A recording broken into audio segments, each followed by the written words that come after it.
जय भीम. मी सुजात आंबेडकर, वंचित बहुजन आघाडीमधून. उद्या 30 तारखेला 30 जुलैला वंचित बहुजन आघाडीची अंतर्गत निवडणूक आहे आणि मी आपल्या सर्वांना विनंती करतो की आपण सर्वांनी ताकदीने या निवडणुकीमध्ये सहभाग घ्यावा, जास्तीत जास्त संख्येने मतदानाला यावं आणि पक्षाच्या अंतर्गत लोकशाही बळकट करावी. ही निवडणूक महत्वाचा असण्याचं दुसरं कारण हे की आपण सर्वीकडे म्हणत राहतो की वंचित बहुजन आघाडी हा तळागाळातला पक्ष आहे.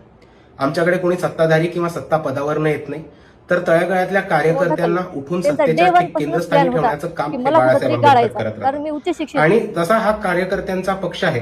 त्याच कार्यकर्त्यांच्या अंगावरती आज बाळासाहेबांनी एक महत्वाची जबाबदारी दिलेली आहे की उद्याच्या भविष्याचे वंचितचे नेते कोण असणार आहेत, पदाधिकारी कोण असणार आहेत, महाराष्ट्र राज्य सदस्य कोण असणार आहेत किंवा वंचित बहुजन आघाडीचे उद्याचे प्रदेश अध्यक्ष कोण असणार आहेत हे ठरवण्याचा महत्त्वाचा निर्णय बाळासाहेब आंबेडकरांनी वंचितच्या तमाम कार्यकर्त्यांवरती ठेवलेला आहे. म्हणून मी आपल्या सर्वांना एवढीच विनंती करतो की आपण ही जबाबदारी पूर्णपणे यशस्वीपणे पार पाडावी आणि आपण आपले अंतर्गत भांडणं, आपल्या जिल्ह्यामधले वादविवाद हे बाजूला ठेवून वंचित बहुजन आघाडीचा प्रदेश अध्यक्ष असाच निवडावा आणि कार्यकारिणी सदस्य असेच निवडावे जे एकनिष्ठेने ताकदीने पक्ष पुढे घेऊन जातील, जे कुणालाही जुमानणार नाहीत, जे कोणाच्याही ऐकण्यात येणार नाहीत आणि भारीकपासून वंचितपर्यंत ज्या आंबेडकरवादी विचारांना घेऊन, ज्या शाहू फुले आंबेडकरवादी विचारांना घेऊन बाळासाहेबांचं एकनिष्ठ आणि स्वाभिमानी राजकारण कोणत्याही डावणीला न लागता, कुठेही कळवळीला काळबोट न लागता किंवा कुठेही चळवळ विकली जाणार नाही याची पूर्ण दक्षता घेऊन ज्या पद्धतीने काम करत असतील